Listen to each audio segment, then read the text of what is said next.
Well, hey there, everyone. I'm Nona Jones. I'm really just so honored and privileged to join you for this conference, to get an opportunity to connect with you and share my passion for branding and community building online.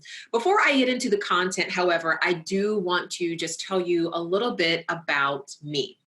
So, my husband and I have been married for 16 years now. If our marriage was a person, they could go to any driver's license office and get a license, which is crazy to me because I got married a month out of college. But we have two sons. My oldest is 10 years old. My youngest is 7 years old. My day job is leading faith partnerships at Facebook. But in addition to that, my husband and I pastor a local church here in Florida where I live. And I have written a couple of books, and I get a chance to speak and teach all over the world, which is just such a thrill for me. So as I share some ideas and thoughts around how observations I've made in the faith sector can intersect with opportunities for the farm industry, I just want you to know that I'm not speaking in abstractions. I myself am a person of faith, and so everything I'm sharing are out of my lived experiences. So let's do it.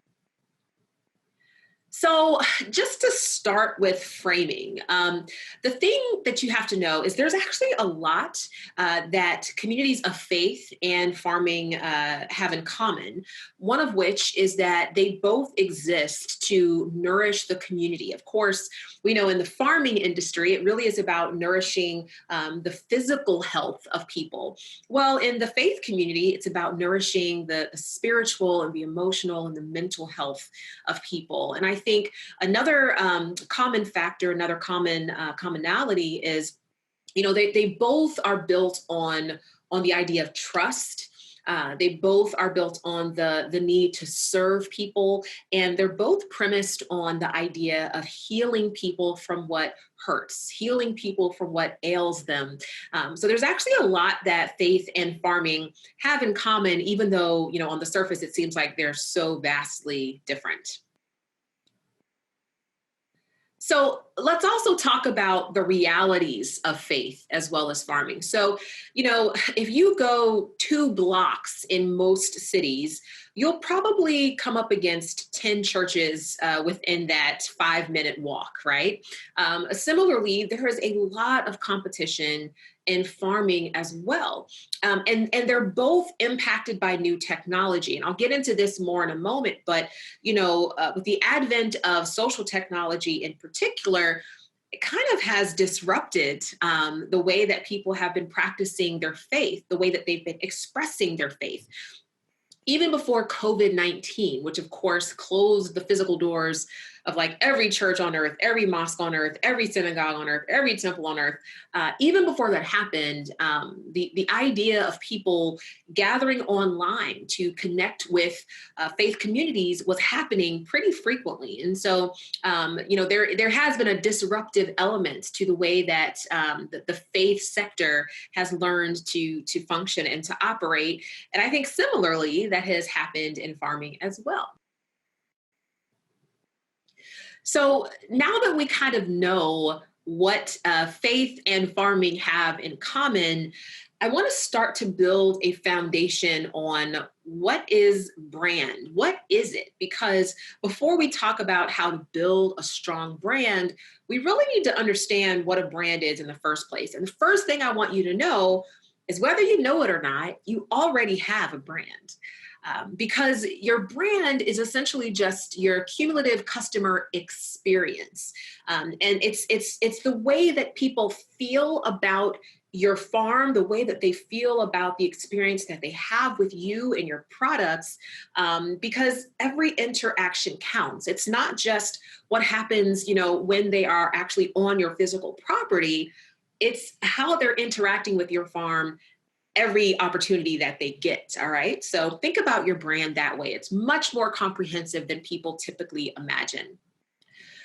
So when we think about the traditional methods of gathering, we think about the traditional methods of building a community, A lot of us think about the traditional town square.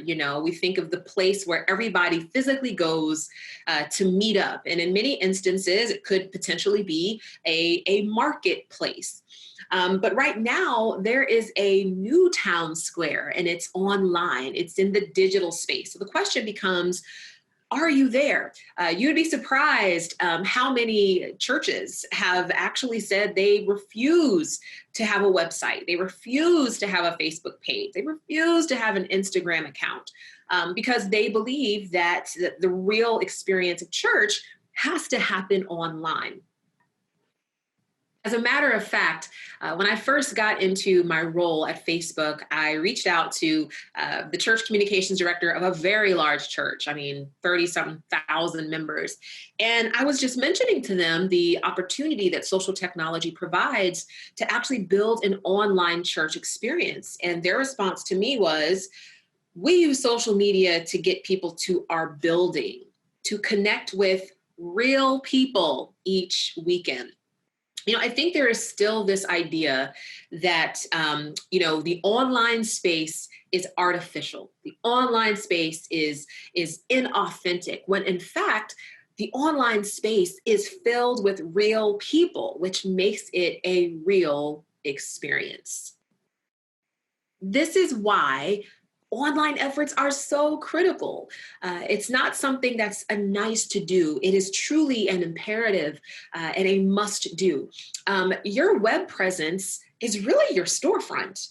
You may not realize it, but there are people who will check out your web presence to make a decision about whether or not they want to buy from you before they even encounter your product physically. And your online efforts really help to reinforce offline relationships. I want you to think about it like this. Let's say someone comes to your farm, or perhaps they, purchase your products in a grocery store. Well, that transaction may take all of 10 or 15 minutes, but there's 168 hours in the week. So that means there's 167.75 more hours that people can be interacting with you, interacting with your farm, interacting with your values in order to build a deeper relationship. And it helps to stay top of mind all week. When people are experiencing you online, they're not constrained or confined based on their ability to actually get to your property. Now, they can interact with you regardless of where they are in the world. And that's why online efforts are absolutely foundational and fundamental to success in this digital age. Here's the thing to know. Many people who are just kind of dipping their toes in the digital space, the first thing they say is, we need to get a website. And sometimes people spend a whole lot of money on a website. Sometimes people spend no money on a website. It's really obvious. But people sometimes think that the first place they need to go is they need to buy a domain and build a website. But what you need to know is that the Facebook page has virtually replaced websites. Websites are actually no longer the first place that people go. Right now, in the United States of America, 75%, 3 out of 4 people have a Facebook account, which means that they're spending time on Facebook vast amounts of their day. And so anything that they're looking for, they can just search while they're on Facebook, which means they're not necessarily opening up a web browser anymore. People typically will go online when they're on their desktop computer or their laptop computer, but we live in kind of a mobile first world now. And so that means that people are using apps in order to find what they want and find what they need. So just know that if you're thinking, well, we really need to invest in our website, think again, because people are actually looking for you and your products and services on Facebook. And this brings us back to the original contention that online efforts are critical because it's the new normal. You know, people right now are spending their time on their phone when they're standing in the grocery line waiting to check out. They're on an app. It's the new normal. It's the new way that we operate. And it also lends itself to increased accessibility. So let's say it's, 2 o'clock in the morning and somebody can't sleep and they suddenly have just, I don't know, a hankering for some peach pie. And they want to know, is there a local peach grower that they can purchase peaches from? Well, they're going to go online. Chances are they're going to go on Facebook and they're going to try to find a farm in their area. And so no matter what time of day it is, it allows people to find you. And it's so important to have a strong online presence because that's where the demand is. And especially right now, COVID-19, I think, has forced everyone across every sector to rethink, rediscover, and reimagine what they can do to meet customers where they are. Customers who, in many instances, aren't going to make the drive to your property. Customers who, in many instances, maybe don't feel safe doing that, but they do want to support you and they do want your products. And so it's about adapting to the demand that the market now has.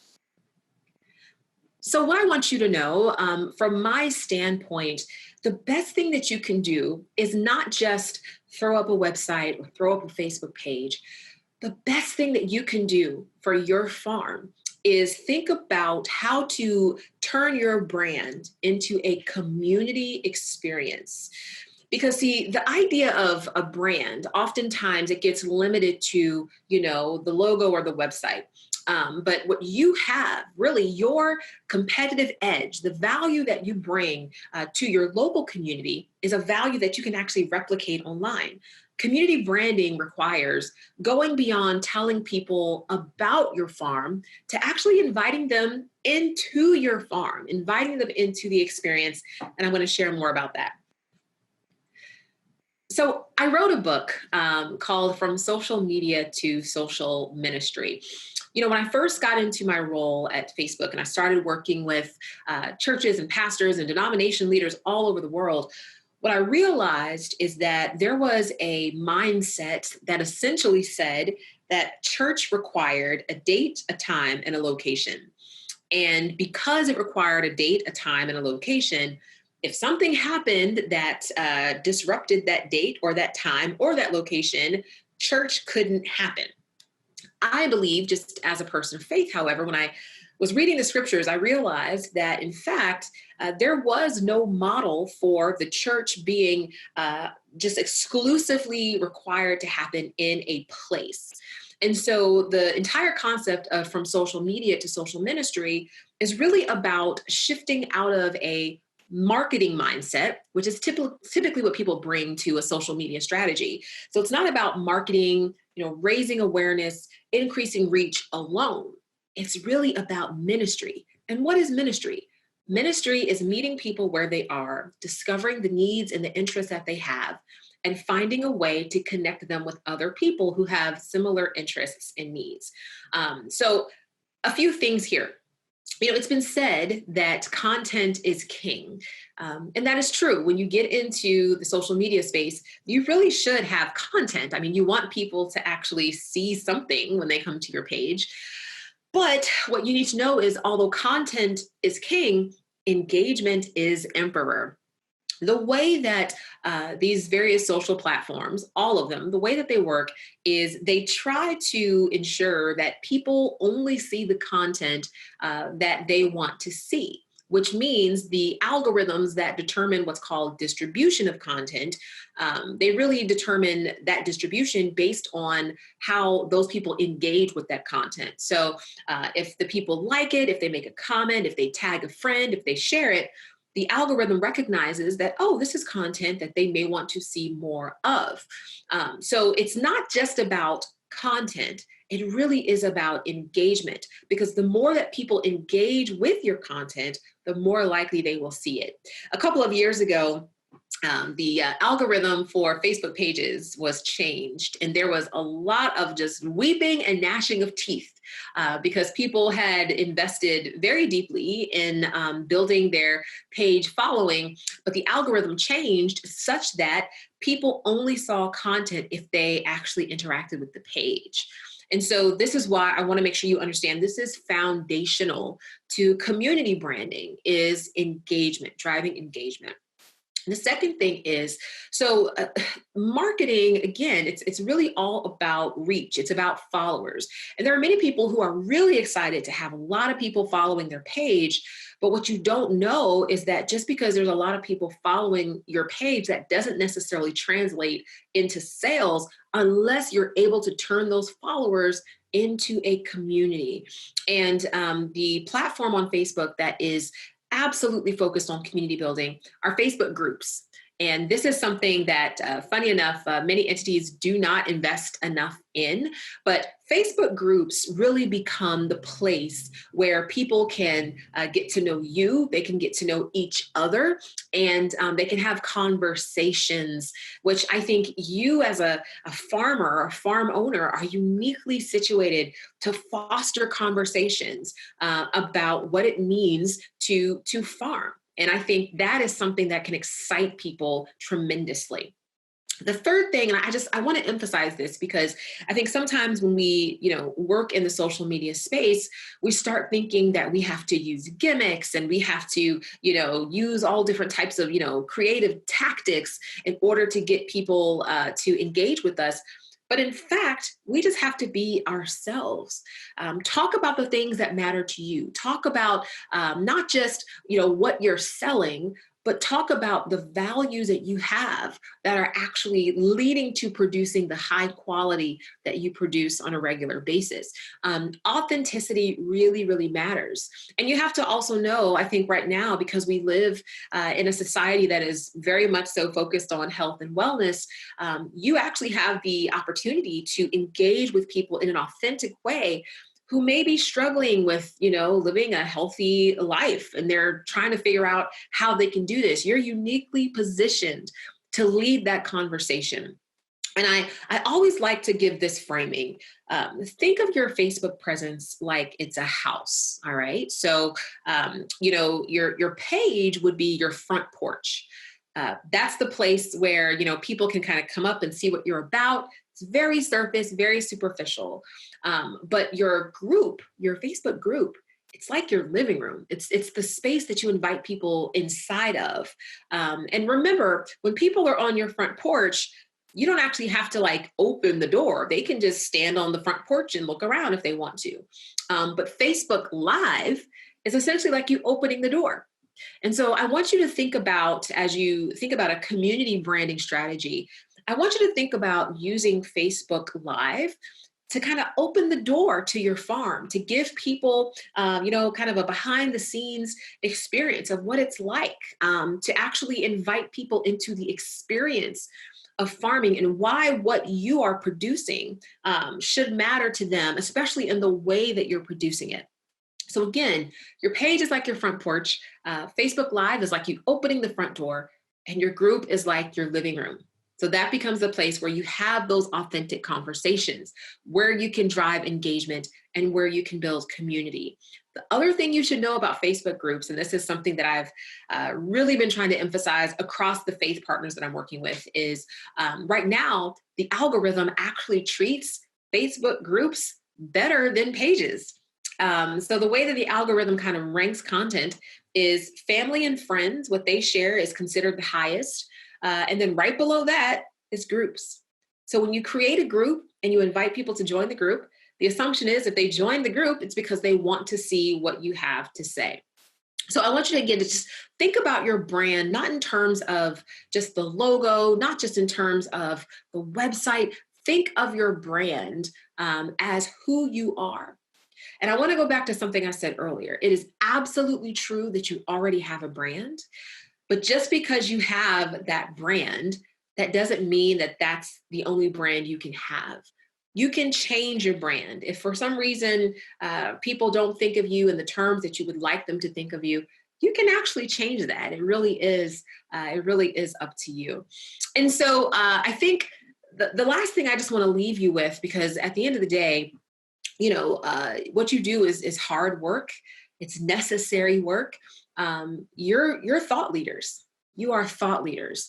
And so I think if you make this leap from just social media, thinking about it as a marketing tool, to social ministry, thinking about it as a community building platform, you are going to deeply engage with your customers in a way that you may not have imagined before.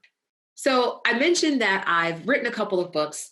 My book, From Social Media to Social Ministry, it includes various tips and tactics and case studies from organizations that I've worked with over the years in order to provide some very tangible, just useful tips on how you can make that shift, how you can make that leap. The thing that I want you to know is at the end of all of this, if you can build a community of people who understand who you are, you will have built your own fan base. And many times people buy things not just because they saw an advertisement, not just because they came across an ad online. They buy things because people are excited about it. And if you use Facebook groups and you build this community branding strategy, I can guarantee you, people are going to be excited about you. They're going to be excited about what you stand for. And they are going to become the ambassadors for your farm.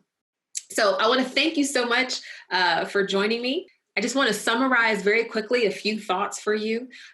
Remember, you already have a brand, but your brand is not just your logo.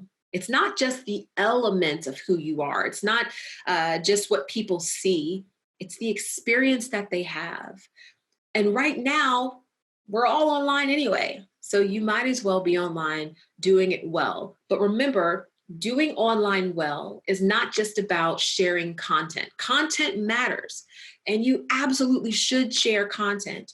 But beyond sharing content, you want to always be thinking about building community.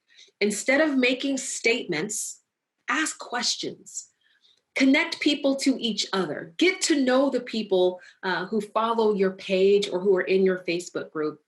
And by doing that, you will be building a connected community of people. Remember, being online is critical because that's where the people are. We have to adapt to the demand and the way that people actually make purchases today. And I really want you to remember this. Sometimes we think that unless we see the person eyeball to eyeball, that somehow that's an inauthentic relationship. Remember, digital spaces are filled with real people. So you can build real relationships with people online. Thank you so much for joining me. And please know that I am accessible and available to answer questions that you have. You can connect with me on social. My handle is @Nona, not Nora. And I do my best to respond to messages because I love to hear from you. So thank you for your time and your attention. I'm wishing you the absolute best as you set out in this new digital town square.